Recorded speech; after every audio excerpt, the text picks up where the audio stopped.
not supposed to be like that. I'm very much so like a do-it-yourself kind of guy. And I think it all just stems because I'm super cheap. I don't want to pay anybody to do something that I can probably do myself. So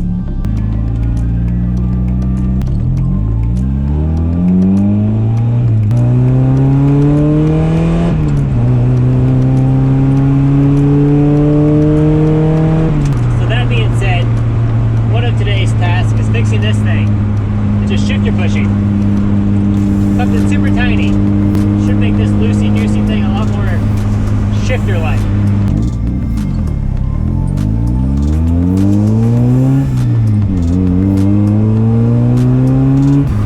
And then I kind of just been like not really progressing. I haven't been progressing at all. I've been kind of like nervous.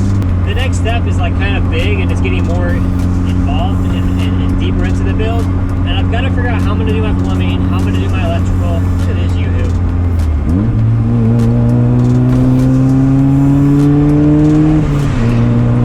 Gotta figure out how I'm gonna do the plumbing and the electrical, where I'm gonna put my tanks, how I'm gonna run all the tanks. So I need to kind of like really figure that out now. Where I'm gonna put the electrical sockets, the 12-volt sockets, how many lights, where we're gonna put them. That way I can really start progressing with this build and have more of an insight as far as what I'm doing and where I'm going with it. And then I want to finish that little cubby section next to the passenger seat, or where the passenger seat used to be. So we got a lot to do today. And it all started with this car. Well, not this car. This is the second one. But it all started with the Miata. My mom had gotten a Miata to drive around. And it wasn't in very good shape, and I needed a vehicle to drive to school because we lived kind of farther away. Because we didn't have a whole lot of money. I had to learn how to do everything. Everything that was wrong with it, I had to fix if I wanted to get to school. So I looked up on the internet, read on some forums, asked some questions, watched some YouTube videos, kind of just figured it out. And that was the beginning of learning to kind of do anything that I wanted to possibly do myself. So here we are now. I'm in the process of converting a school bus into an RV, knowing nothing about any of it. But thankfully for the internet, asking the right questions to the right people, kind of figuring out what we need to.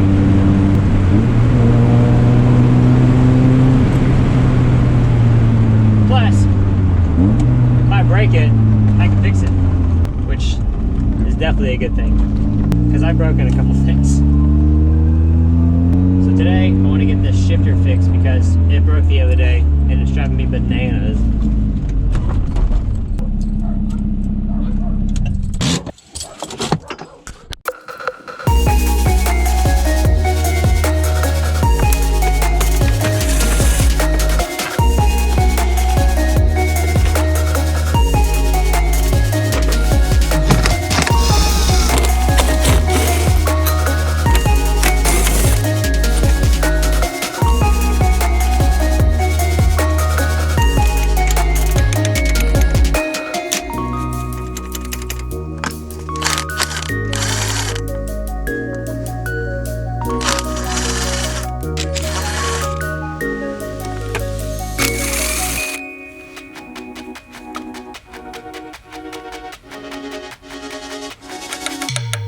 So there's supposed to be like a bushing thing on this, and there's not. It completely snapped. That's what I thought happened the other day when I was driving. But if you look even closer, it's like a bunch of grime. That shouldn't be like that.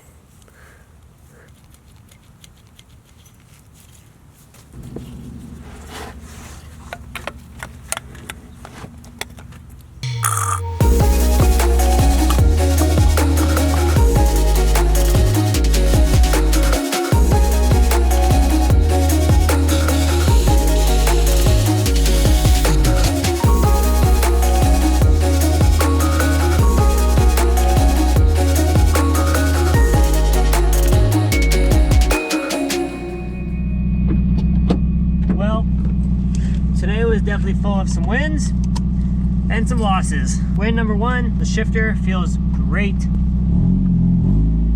We're gonna go test it out. Win number two, the blinker on the bus didn't need to be replaced, so I just saved 30 bucks. Just needed to be cleaned. Win number three, the oven I bought like 4 months ago works. I didn't think it was not going to, but I'm just glad to know that it does.